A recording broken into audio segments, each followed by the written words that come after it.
Kim Chu, may mystery baby bump nga ba? Internet, nagwawala sa espekulasyon. Hindi makapaniwala ang fans. Kapatid ni Kim na si Attila Kam Chu, ibinenta raw ang kondo ng walang consent? Tara, kwentuhan muli tayo.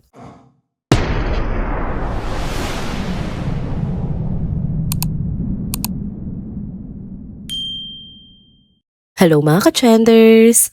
Welcome back muli sa ating channel. Kung bago pa lamang kayo dito, huwag nang kalimutang mag-like, mag-subscribe at i-hit na rin ang bell notification para lagi kayong updated sa mga balitang trending at napapanahon. Mga ka-trenders, grabe mainit-init ang mga chismisan sa batisan at may mga bagong intrigang umiikot. At hindi basta-basta ha, si Kim Chu at Paolo Avellino na naman nga ang nasa spotlight natin ngayon. Ganito kasi yon, dumalaw muli si Kim Chu sa ASAP stage at suot nga niya yung green satin dress na super elegant. Pero ito na nga mga ka-trenders, may napansin ang mga mata ng sambayanan. Yung puson daw niya, medyo may umbok ng konti. Hindi naman malaki pero enough na para mapansin, lalo na nga na si Kim Chu pa ito. Yung tipong sobrang slim, super toned at halos araw-araw ay flat at tummy goals. Kaya nung may maliit na curve lang, ayun na, hindi na pinalampas ng mga netizens. Ang bilis talaga, seconds lang, may mga zoom in, may mga nag-analyze ng picture, tapos biglang lumipad na yung tanong, buntis nga ba si Kim Chu? Nakakaloka mga ka-trenders, hindi pa tapos sa mga samot-saring intrigang pampamilya ni Kim, at eto naman, may pa-baby rumor na agad siya ngayon. Pero ito yung nakakatuwa. Marami talaga ang masaya. As in, ang daming netizens na biglang nagsabi na kung totoo mang buntis si Kim ay magiging masaya sila para sa aktres. Yung energy nila, napaka-supportive, excited at hindi toxic. At syempre, automatic assumption pa rin, kung buntis daw si Kim, si Paolo Avellino daw ang ama. Hindi ko alam kung bakit parang teleserye ang utak ng mga tao, pero gets nyo na kung gaano nga sila ka-invested. Pero tayo mga ka-trenders, kung isipin mo ng realistic, mukhang hindi naman buntis si Kim. Pwedeng hindi lang flattering yung angulo, pwedeng busog, pwedeng relax lang yung katawan niya. Normal naman sa ating mga babae, 'di ba? Na minsan mas lumalabas yung curves sa tummy.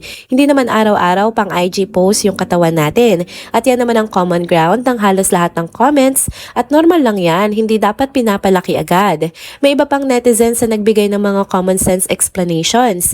Mga tipong natural sa babae ang slight belly o baka hindi lang naka-girdle o baka nagkataon lang talaga. Yung timing ng kuha, tapos meron din mga positive, yung mga genuinely happy kung sakaling may baby nga. May mga banat na rin na pang Pinoy humor na hindi talaga mawawala kahit seryoso ang topic.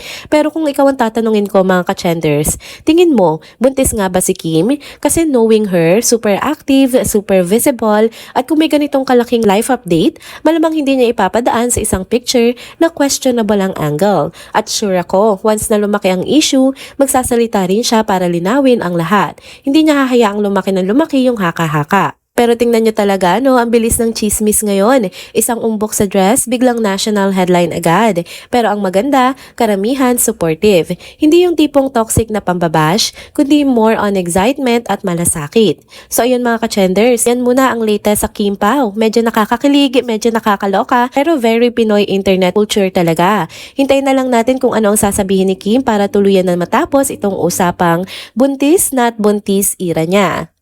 Next topic naman tayo mga ka-trenders. Balik tayo sa usapin patungkol nga sa kaso na isinampa ni Kim Chu laban sa atin niyang sila Kam. Oo, narinig niyo ng tama. The tragic lawsuit of Kim Chu against her own sister. Hindi ito simpleng tampuhan. Hindi ito typical na away magkapatid. Ito ay isang sitwasyon na talagang parang teleserye pero nangyayari sa totoong buhay. Alam pala ni Kim Chu na matagal nang may hindi magandang nangyayari sa mga fans niya. Yung tipo bang may napapansin siyang mali pero pilit niyang pasensyahan kasi nga pamilya niya ang sangkot. Pinili niya maging mahinahon, pinili niyang intindihin yung Attila Kam niya. Hindi naman basta-basta ang pinagsamahan nila, no? At sinubukan pa raw nilang ayusin lahat mga ka-trenders. As in may reconciliation pa nga daw na nangyari just last month, sabi-sabi. Pero kahit nagkaayos daw sila, dumating din sa point na wala nang choice si Kim. She still filed the case, hindi basta kaso ha, kundi qualified theft. Marami ang nagtatanong bakit qualified theft daw? Bakit ganun kabigat? Ano ba ang nangyari sa likod nito? Well, balikan natin. Noong taong 2023, si Ate Lakam nga ay na-diagnose ng bacterial meningitis. Grabe yung kondisyon niya mga ka-chenders. Sobrang seryoso na pati doktor halos sumuko kasi hopeless case na raw. Nagkoma nga siya ng 7 araw. Critical siya nung unang 5 araw sa loob ng 18 araw na confinement. At ito pa, ilang araw siyang hindi nakakapagsalita, hindi makarinig, hindi makakita. Ganun katindi. Umabot daw sa punto na pinag-uusapan na ng medical team yung DNR or do not resuscitate. Yes, pinapipirma na raw si Kim at ang pamilya niya para doon. Imagine mo ang trauma nun. Pero ito ang twist, nakabangon nga sila Cam as in miraculous recovery. Iyan ang tawag ng pamilya at ng media. Na-discharge nga siya by May 2023. Nagpasalamat pa siya publicly sa Diyos sa second life niya. Dito mo makikita na ang daming pinagdaanan nila magkapatid emotionally, pero kahit ganon, hindi pa rin doon natapos ang challenge para kina Kim at Lakam. Nagsimula sila magtalo, magbanggaan ng opinyon. Gusto ni Kim na magpahinga ng isang buwan ng ate niya para makabawi, makarecover. Pero ayon kay Kim, nagagalit siya kasi matigas daw ang ulo ng ate niya. Naiiyak na raw siya sa frustration. Gusto lang naman niyang protektahan yung ate niya. Pero si Lakam, hindi raw kaya ang feeling na parang kinukulong siya sa bahay. Sabi niya, hindi pa rin niya ma-process yung near-death experience niya. Yung pagkalapit niya sa kamatayan, left her shaken. Kaya gusto niya daw mabuhay as in YOLO mode. Hindi yung typical YOLO ha, yung extreme. At doon na nga nagsimula ang malaking problema. Si Lakam nalulong daw sa gambling. Often spotted daw sa mga casino tulad ng Soler at iba pang hotel casinos. Hindi konting taya, hindi simpleng lugi. Mga ka-chenders, daang-daang milyong piso daw ang nawala. At hindi basta pera, kundi pera ni Kim, yung kinikita niya sa hard work ng ilang taon. Despite discovering the situation, sobrang understanding pa rin daw si Kim noong una. Hindi daw agad nagwala, sinubukan niya daw intindihin pa yung pinagdadaanan ng ate niya. Sinubukan talaga nilang ayusin, kaya nga umabot pa sa reconciliation na na-report nga last November 5, 2025. Pero kahit nagkabalikan nga ng maayos, hindi na bago ang sitwasyon. Tuloy pa rin ang damage. Tuloy pa rin ang paglabas ng pera. At ito pang mabigat, may mga kwento na kumuha daw ng pera sa vault. Tapos, ibinenta daw yung isang kondo ng walang consent ni Kim.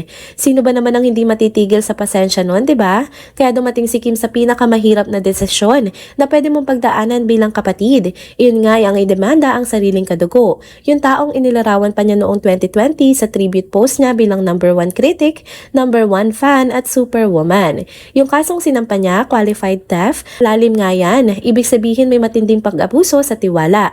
At pwede mo lang ikaso yan kapag yung taong kinasuhan mo ay may full access, may full trust, at may posisyong madaling makapang-abuso. At sino ba yon? Si Ate Lakam. Hindi lang siya kapatid, siya rin ang business manager ni Kim. Ibig sabihin may fiduciary relationship sila. Sa madlang salita, may tungkulin si Lakam na unahin ang kapakanan ni Kim. Bantayan ang negosyo niya at protektahan ang assets niya. Hindi dapat masira ang tiwala. Pero pag ang taong pinagkatiwalaan mo ang gumawa ng masama, talagang ibang sakit yan. Sa mga ganitong kaso, ang qualified theft madalas nangyayari kapag empleyado, managers o close personnel ang may access sa pera. Kaya sa sitwasyon ni Kim, pasok talaga siya sa definition ng batas. Pero alam mo mga ka-chenders, beyond the legal explanation, masakit lang talaga ang katotohanan na minsan kapag pinaghahalo ang negosyo at pamilya, may ganitong panganib. Hindi lang pera ang nawala kay Kim, hindi lang daang-daang milyon, pati ang kapatid niya. At sa pag-file nga niya ng kaso, hindi rin siya sure kung mababawi niya ang pera, pero ang sigurado mangyayari, may posibilidad na babilanggo ang kapatid niya. Isang trahedya na doble ang tama. Walang tamang sagot dito, walang maling sagot. This is what you call an impossible decision. Yung tipo bang kahit anong piliin mo, may masasaktan at may mawawala. Kaya mga ka-chender, sana kahit usap-usapan ito ngayon, maalala pa rin natin na tao sila. Magkapatid sila at kahit gaano kasikat, may pinagdadaanan din silang sobrang sakit at sobrang bigat. Ito na nga ang isa sa pinakamalungkot na kwento sa showbiz ngayon, kaya bantayan natin kung ano pa ang mga susunod na mangyayari. And there you go mga ka-chenders. Dito na po muna nagtatapos ang ating isa na namang trending video update. Salamat sa inyong pagsubaybay at pagsama sa akin hanggang sa dulo ng video na ito. Pero bago kayo umalis, huwag niyo pong kalimutang mag-like, mag-comment, mag-subscribe at i-hit na rin ang bell notification para lagi kayong updated sa mga balitang trending at napapanahon. Kita-kits po sa susunod na video. Paalam!